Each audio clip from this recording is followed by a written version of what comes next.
With only one more episode to go, Foundation Season 3 is reaching its end, and I'm just over here like, what the hell is going on? Episode 309 is largely a massive setup for the finale, and it makes me question if there's even enough time to have Gaal and the Mule's showdown on Trantor. This is a no-book spoiler breakdown, and I'll be saving all my trailer sleuthing until the end of the video, and I'll warn you when that comes. Now be sure to like and subscribe, it's the only way I can decant more Cleons to do all my work for me. Fallon Greer, New Terminus' warden, is hot on the trail of Gaal Dornick, who last episode returned on a mission to kill the Mule. Fallon's armed guards are no match for Gaal's mentalic abilities. She can imagine things that never happened, like her getting shot, which she uses to her advantage to gain the upper hand.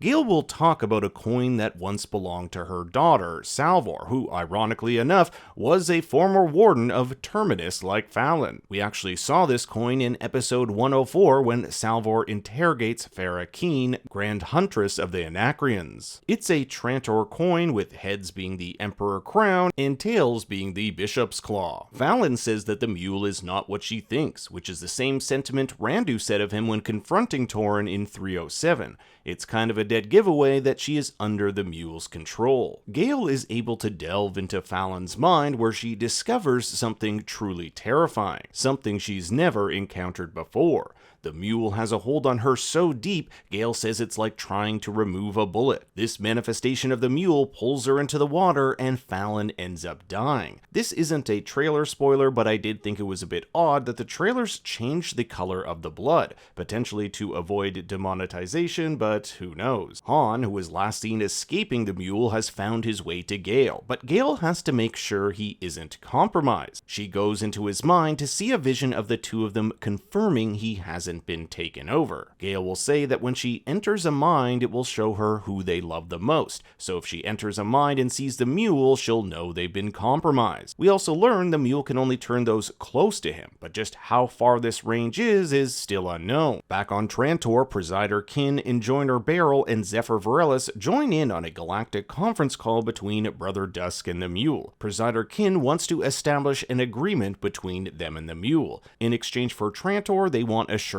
of peace, but Brother Dusk has a secret weapon, literally, the black hole-powered bomb known as the Novacula. It was a black hole that Demerzel said Gaal will be floating in 4 months from now, and I can't help but think it might be tied to this weapon. With no other option to preserve Empire, Brother Dusk, with the tacit approval of Demerzel, completely wipes out the Genetic Council, Cloud Dominion, and Illuminist homeworld of the Maiden. In an instant, billions of lives are lost, and Empire remains in control for now. Later, the Mule will ask himself, why didn't Dusk just destroy him over on New Terminus, theorizing that this weapon's range can only reach so far. We'll see Zephyr Varellis holding on to that luminous salt bracelet she was given by Demerzel. Last episode, Demerzel told her something really bad was going to happen, something that would make her murder of Zephyr Halima look like child's play. This something was the genocide of billions of people. Back on New Terminus, Gaal is brought to a safe house where she joins Tauren Mallow, Dr. Ebling, and Magnifico. She has to enter their minds to see that they're safe, but encounters a problem with Magnifico. Magnifico is under the control of the Mule, but rather than kill him, they let him live. Magnifico is really interesting in the sense that we know the Mule wants him back and that his instrument can amplify his powers. Gaal's voiceover in 305 even states of Magnifico's music, "He and his music are the key to solving the third crisis." But does this revelation disprove the theory that Magnifico is secretly controlling the Mule? Over the last few episodes, there's been a shift away from Magnifico and toward Beta Mallow as the real mastermind controlling the Mule. That isn't to say that Magnifico still couldn't be in control, but I want to provide all the evidence for the Beta theory here so you can make a decision yourself. Beta is treated valuably by the Mule. A whole team of the Mule's men are brought out specifically to get her, and the first thing Randu says when he arrives in their ship is, How's Beta, a woman he's known for just a few days. We also know Beta is a social climber who came from a small backwater planet, just like the Mule climbed the pirate ranks and came from the backwater planet of Rossum. Harry also questioned the validity of the Mule's origin story, so any part of that story could be changed in order for it to work, with it being Beta. Beta told the Mule to go away, and he did. Beta also built a strong bond with Magnifico, telling him they both have the ability to make people love them. You and I, we're good at making people love us. Beta is also the show's version of a social media influencer, a great job to have if you literally have the power to influence.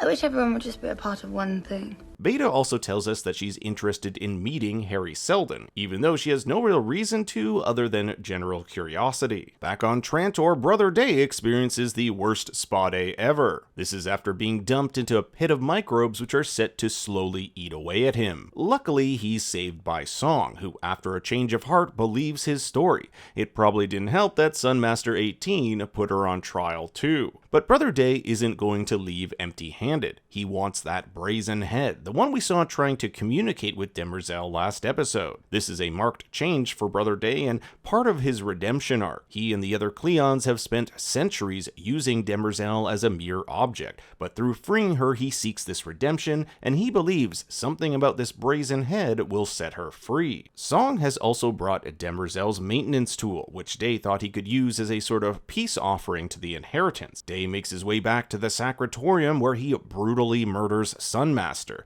These guys really have the worst security. The last we see of Brother Day in this episode, he's topside, holding the robotic skull, making his way back to the Imperial Palace. Brother Dusk, also known as Cleon the 23rd, looks at his nameplate in the Hall of Cleons. Having just murdered billions of souls, Cleon the Conciliator just doesn't have the same ring to it. He suggests he be known as Cleon the Consequential, as his actions undoubtedly will have consequences for centuries to come. I guessed him killing Capillus, the white ferret, foreshadowed the cruelty he has within him. After all, Brother Dawn said of the Cleons, I'm a Cleon. We aren't raised to be kind. Dusk also questions the very nature of this hall. On the one hand, Demerzel has wanted to make the Cleons the exact same, but these monuments celebrate what makes them different. Is it merely a ploy to make them feel like they have some choice in how they shape their destiny? At the Trantor Library, we find Demerzel. It is outside this building that the confrontation between Gaal and the Mule is supposed to take place in roughly 4 months' time. Demerzel has come in search of the banned book Calais' Ninth Proof of Folding, which Brother Dawn accessed a few episodes ago. This is also the second time this episode where Demerzel explicitly states she is Empire. She isn't hiding it anymore. With the proof in front of her, Demerzel ventures into the Prime Radiant, sensing that not only her and Harry's hands were involved in the making of it, but a secret third lingering in the shadows. This is Calais herself, but we'll get to her in a bit. Gaal ventures into the vault, whose doors, likely sensing her, have opened. Her genetic code allows her to bypass the null field, which is also why Salvor Hardin, her daughter, was able to do the same centuries ago. There she'll see a vision of her younger self the first day she met Harry Seldon, until eventually reuniting with his digital form. Well, the honeymoon between Brother Dusk and Ambassador Quent was short-lived after he massacred billions. The two see his actions very differently. Brother Dusk equates himself to a lamb being led to the slaughter, having been backed into a corner with no other choice but to make this decision. In fact, there's no difference between what he did and Harry and Gale's decision to let Callaghan be annihilated, but Quent doesn't see it that way. She believes Dusk's actions are the result of a petty, revenge-fueled man. She believes there's a way forward for humanity, but can't support the way Dusk is going about it. In episode 306, Demerzel ventured into Gale's mind to see her visions of the future. At the time, she told Gaal that her visions were inauthentic, but Demerzel said that was a lie. Near the end of the Robot War 5,000 years ago, the Trantor Library was their last place of refuge, and there were gouges made in the floor when the robots were pulled out. With the city having grown taller over the millennia, these hidden gouges could potentially be used as safe places for members of the Foundation to hide during this invasion by the Mule. Demerzel believes in this future that she will have offered Seldon's people a place of refuge here. However, she notes a problem. Is she helping them because she genuinely thinks it's the right thing to do, or does her programming demand she set them up and betray them? This is an answer she does not know, with Callie stating this will be something she'll decide later. There's also a lot of motherly imagery here and talk of the Radiant's design being created by mothers. In my past videos, I've theorized that Callie herself, or what remains of her today, is a robot living on Una's world. Perhaps she created Demerzel or vice versa. Callie has access to crazy advanced technology and could, along with Harry Seldon, be secretly guiding humanity. What I want to know is what happens to Demerzel's programming if the genetic dynasty is destroyed. Does she become free or revert back to Xeroth's law? That idea that decisions should be made with the survival and welfare of humanity as a whole over that of any single human. Arguably the most important scene in this episode takes place between Harry Seldon and Gaal Dornick. Gaal says Salvor should have never mentioned to Harry the name Hober Mallow, the man who would be crucial in ending the second crisis we saw in the finale of Season 2.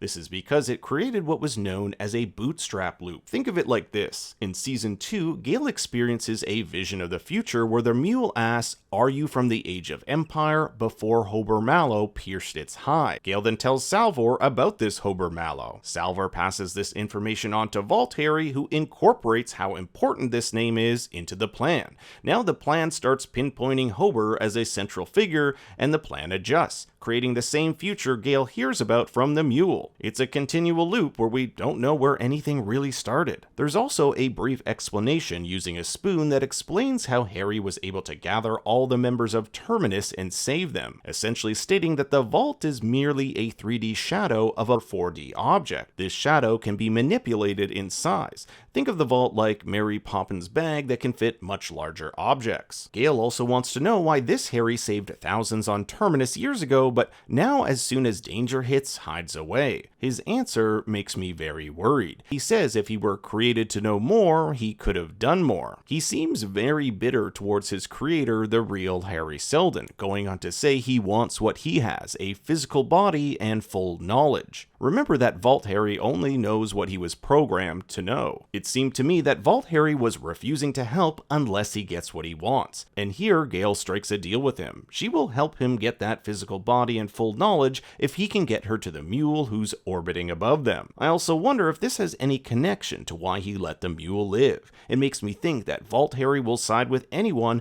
as long as it means him breaking free from this feeling of being, quote, trapped in a well. Harry also goes on to explain his true intentions on giving Demerzel the Prime Radiant. He equates it to a paradox bomb going off inside her head. On the one hand, her programming dictates she must preserve the genetic dynasty, but on the other, the Radiant is saying the genetic dynasty must come to an end. Perhaps this has caused what Demerzel describes as changing from unicursal to multicursal. It used to be that her choices were easy, just one right decision in front of her, but now she sees countless options. She feels like she's trapped in a maze with countless branches, much like the garden maze she walks every morning. But giving the Radiant to Demerzel also acts as a message to the real Harry Seldon. The Prime Radiant is considered a quantum device, meaning it is one thing that can exist simultaneously in two different places, or in quantum physics, an object that is in a state of superposition. When Demerzel uses her Radiant, Harry Seldon will notice, and by giving it to Demerzel, Vault Harry is sending a message to the real Harry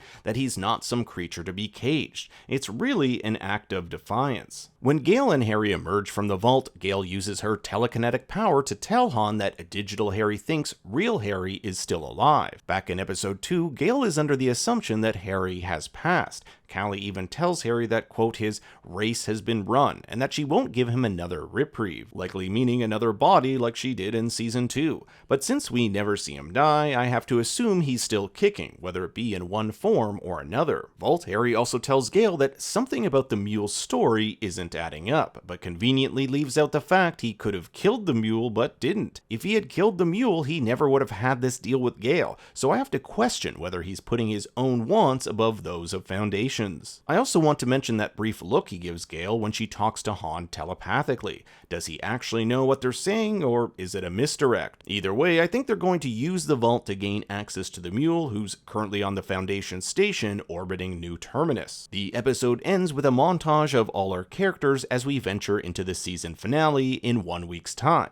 Now, if you want to see what we might expect in this finale, here's your warning for the trailer sleuthing section, where we take a look at the trailers to see what might be in store. From what I can tell, this is the station orbiting New Terminus, and it appears that much of the finale will take place here. Here we'll see the Mule in Mayor Inber's office, so it definitely looks like some sort of infiltration will happen. Brother Dusk in his Ascension robes. I can't quite make out who that is in the background, but I have a sneaking suspicion Dusk will do everything he can not to get obliterated into ash. Here we have Gaal looking as though she's being mind controlled by the Mule. I've said this before, but that might be either a detonator or Raisha's dagger that held Harry's digital consciousness in her hand. Now, something really big happens in the Ascension and cloning chambers. Here we have Demerzel and who appears to be Brother Day behind her in the Ascension chamber. Later we'll see this shot of Brother Day. One theory I've had is that Demerzel will kill herself, although she will likely resurrect, as Varellis foreshadowed this in episode 301.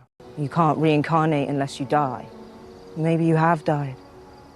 Maybe you've died twice over and will die again soon. This might happen if the genetic dynasty is destroyed. We'll see the cloning chambers have gone through some sort of explosion. Here's Brother Day all bloody with ash floating in those very chambers. In the wreckage, Demerzel will pick up the robotic head which tried to communicate with her. I wonder if she'll be able to connect with Calais or other robots. We'll see that Brother Day arrives back to talk with Demerzel, and we can see the maintenance tools in the background. Gaal crashes out of a window with this boogie board of sorts trying to catch her damaged ship. She'll definitely want to save it, as on board contains the zygote of her daughter Salvor. More infiltration footage here, and we can see the team with Gaal, Han, Torn, Ebling, and Magnifico in the back. I've been really impressed with the season finales of this show, so I'm hoping season 3 will continue the tradition with something that is action-packed, has some big reveals, and takes the show in a new direction. But now I turn it over to you. What do you think will happen next? I want to hear your thoughts and theories in the comments below. Thanks for watching, be sure to like and subscribe, and for more bad takes you can follow me on Twitter and Instagram at ThinkStoryYT. Until next time, remember, Daddy loves you very much.